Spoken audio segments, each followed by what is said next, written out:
Hello hello hello अरे क्या भाई हो रोवन तारो कोई मारले बा कि कोई गरियावले बा कोई डाटले बोले नहीं खेलो नहीं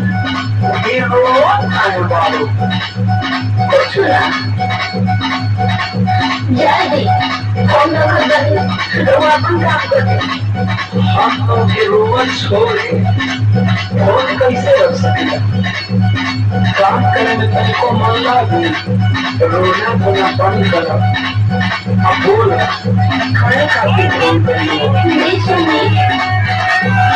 सोई गवला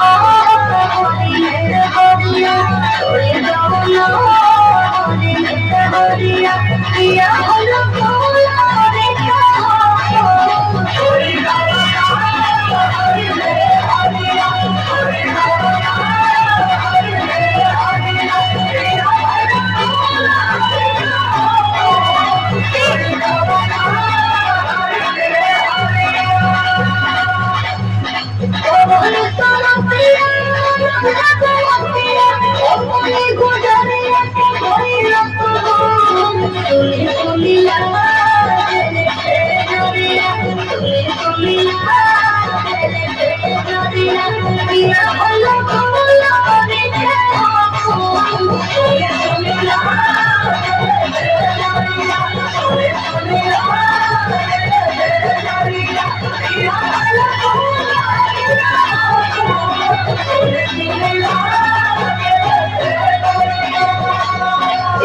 गुलरी का फूल कहाँ है रोवा के तो जो करते बतियाओ तो दूर बा तो हम करे नहीं जब करे नहीं तो हम नहीं करे नहीं रानी अपने तो न हो कि हमारो सुना हो हाँ कब फोन तो करने न करेगी जब हम करेंगे तो हम के सुनावे लगेगी सुना दूरिया बना मजबूरिया दूरिया बना मजबूरिया धारा छुपा दूरिया बना मजबूरिया दूरिया बना मजबूरिया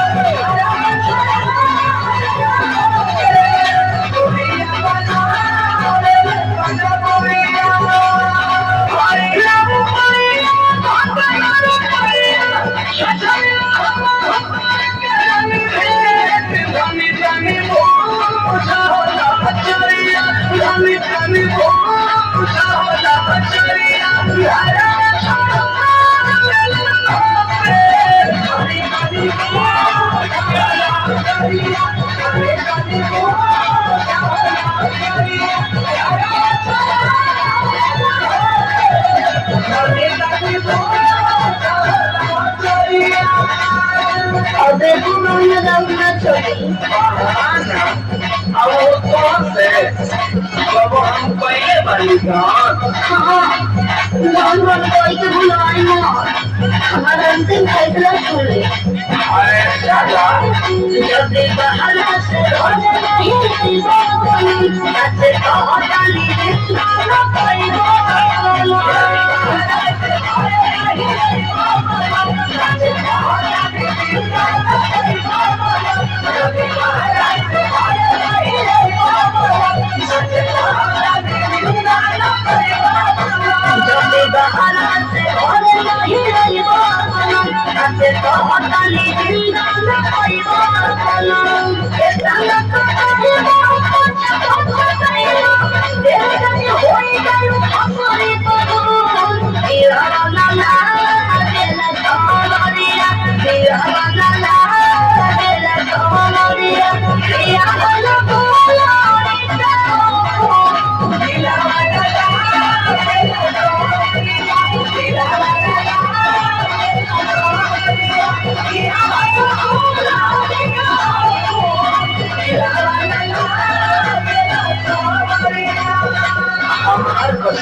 तो ऐसे कुछ हो ना करो नहीं बनो तभी ये होई अरे जीत मत करा हमरो तनी मजबूरिया सुन हो। अरे बहुत कुछ सुन लेनी आवल तो हमर मरले मुंह देखब नहीं सुना ऐसा कुछ मत करियो हमार बात सुनो तभी काहे मत करो हम धंधा छोड़